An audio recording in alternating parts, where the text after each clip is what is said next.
एक जीव जंतु आनंद सच्चित घनताम उपैति, सच्चिदानंद घन भगवान का रूप हो जाता है। ऐसी ये वृंदावन की भूमि है, ऐसा ये वृंदावन का रूप है। वृंदान भक्त वृंदान अवती रक्षती वृंदावह श्री कृष्ण। भक्त वृंदों की रक्षा करने वाले मेरे गोविंद जहां नित्य नूतन रूप में विद्यमान रहे, उसे वृंदावन कहते हैं।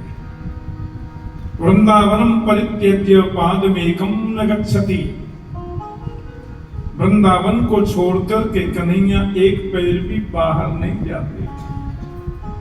राधा माधव के रूप में यहाँ विद्यमान रहते हैं। राधा कृष्ण स्वरूपाम्बई, कृष्णम राधा स्वरूपिणम कलात्मानम निकुंजस्थम गुरुरूपम सदा भजे। राधा ही कृष्ण है, कृष्ण ही राधा है। राम रूपे भवेत् सीता रुक्मणी कृष्ण जन्मनि। परमात्मा नारायण सर्वोच्च सत्ता का नाम है। परम शक्ति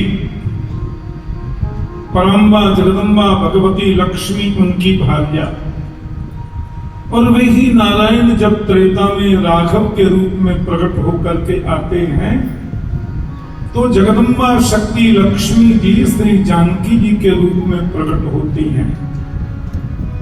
और वही नारायण राम जब द्वापरांत में श्री कृष्ण के रूप में प्रकट होते हैं ब्रज में, तो वही पराम्बा शक्ति श्री लक्ष्मी जी रुक्मणी के रूप में प्रकट होती हैं। तो राम रूपे भवेत् सीता रुक्मणी कृष्ण जन्मनि। राम जन्म में जो सीता जी के रूप में है, वो कृष्णावतार में रुक्मणी है। तो फिर राधा क्या है? फिर राधा क्या है? तो महापुरुष कहते हैं राधा तो कृष्ण ही है और कृष्ण ही राधा है। हमारे ब्रज में रसिकों को आनंदित करने के लिए भगवान कृष्ण दो रूप में दर्शन देते, राधा माधव रूप में। तस्मात् ज्योतिरभूद्वेधा। अच्छा बताओ, बांके बिहारी जी में राधा रानी कहां है? दर्शन किया बिहारी जी का? राधा रानी की मूर्ति कहां है? दर्शन किया राधा वल्लभ लाल जी का? हाँ जी। राधा रानी की प्रतिमा कहां है? और तीसरा वृंदावन का बड़ा मंदिर श्री राधा रमण देव जी, दर्शन किया आपने? वहां राधा रानी कहां है? बताओ। तीनों ही मंदिरों में किशोरी जी की अलग प्रतिमा नहीं है, क्योंकि स्वामी श्री हरिदास जी महाराज जानते हैं कि किशोरी जी ही तो कृष्ण है, कृष्ण ही किशोरी है। श्री हरिवंश महाप्रभु भी जानते हैं, एक प्राण तो दे ही है, कोई अंतर नहीं है। और श्री गोपाल भट्ट गोस्वामी जी को विदित है कि सालिग्राम से प्रकट जो मेरे श्री राधा रमण हैं,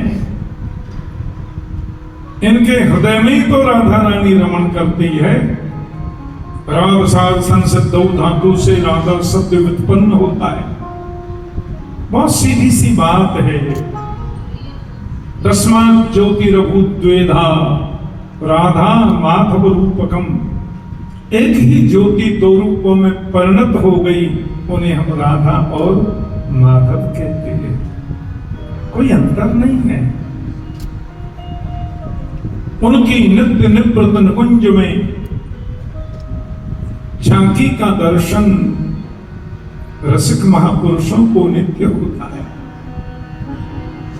अब देवकी नंदन के रूप में वे पधारे मथुरा, वे पधारे द्वारिका, खूब युद्ध कराया कौरव पांडवों का, धर्म की विजय, अधर्म की पराजय हुई। लेकिन नित्य निवृत्त निकुंज बिहारी गोविंद तो किशोरी जी के साथ में, आहा, यशोदा नंदन तो गोलोक बिहारी यहाँ नित्य ही वास करते हैं। मैं ये कहना चाहता ऐसी वृंदावन की भूमि में कथा श्रवण का अलग आनंद है।